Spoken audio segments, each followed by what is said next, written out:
नमस्कार, AI national news में आपका स्वागत है। चलिए जानते हैं आज की तमाम छोटी एवं बड़ी खबरों को। डेली अपडेट रहने के लिए लाइक और सब्सक्राइब जरूर करें।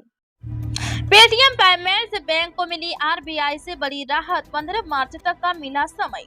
रिजर्व बैंक ऑफ इंडिया ने पेटीएम पेमेंट्स बैंक को बड़ी राहत दी है। आरबीआई ने पेटीएम पेमेंट्स बैंक पर 29 फरवरी से लग रही रोक की समय सीमा को आगे बढ़ाते हुए 15 मार्च तक कर दिया है। पेटीएम पेमेंट बैंक में अनियमितताएं मिलने के बाद आरबीआई ने 31 जनवरी को पेटीएम पेमेंट्स बैंक की सभी सुविधाओं पर रोक लगाने का आदेश जारी किया था। आरबीआई से मिली राहत के बाद भी ग्राहकों को अपने सेविंग अकाउंट, वैलेट, फास्टैग और पेटीएम पेमेंट्स बैंक की दूसरी सुविधाओं में किसी तरह की डिपॉजिट की अनुमति नहीं मिलेगी। बड़ी खुशखबरी, जगन्नाथपुरी से रामनगरी अयोध्या के लिए चलेगी स्पेशल ट्रेन।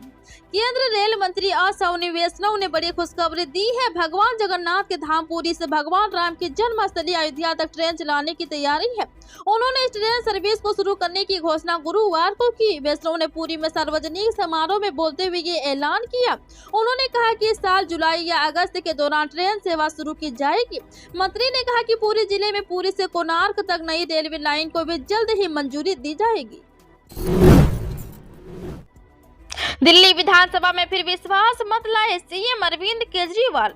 दिल्ली के सीएम अरविंद केजरीवाल ने विधानसभा में विश्वास मत रखा। सीएम केजरीवाल ने दिल्ली विधानसभा में विश्वास प्रस्ताव पेश किया। सदन की कार्यवाही कल होगी और प्रस्ताव पर चर्चा होगी। इसके बाद सदन आज तक के लिए स्थगित कर दिया गया।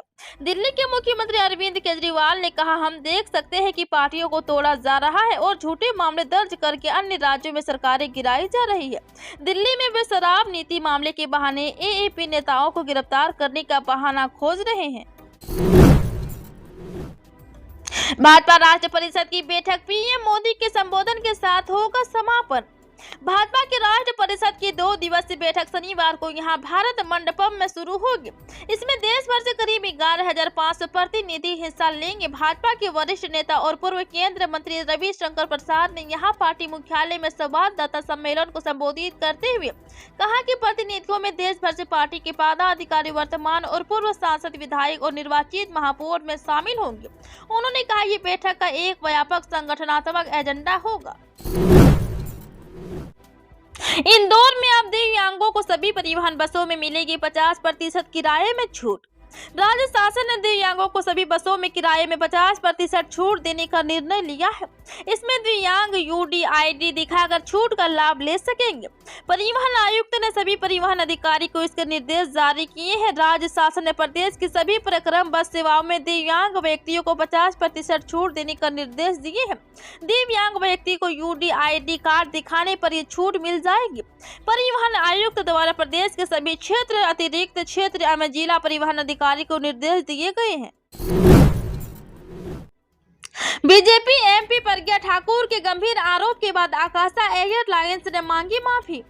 भोपाल संसद शादी प्रज्ञा सिंह ठाकुर द्वारा आकाशा एयरलाइंस के ड्यूटी मैनेजर और उनके साथियों पर दिल्ली में उन्हें हानि पहुंचाने का प्रयास करने का आरोप लगाए जाने के बाद एयरलाइंस ने प्रज्ञा ठाकुर से माफी मांगी है और मामले की जांच करने की बात कही है।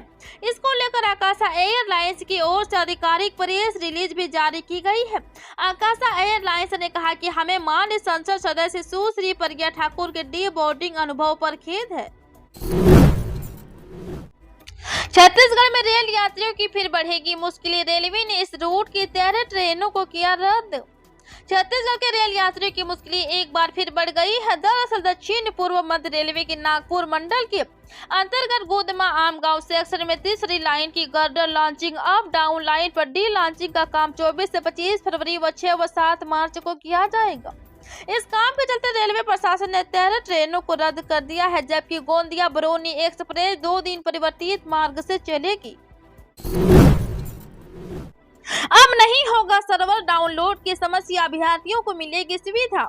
छत्तीसगढ़ व्यावसायिक परीक्षा मंडल ने नई वेबसाइट बनाई है। सर्वर डाउन से होने वाली समस्या से बचने के लिए इस वेबसाइट को बनाया गया है। अभ्यर्थियों की ओर से ऑनलाइन फॉर्म भरते समय, प्रवेश पत्र डाउनलोड करते समय और परीक्षा परिणाम जारी उपरांत अत्यधिक संख्या में हिट्स होने से अभ्यर्थियों की असुविधा होती थी। इस समस्याओं से बचने के लिए नई वेबसाइट शुरू की गई है।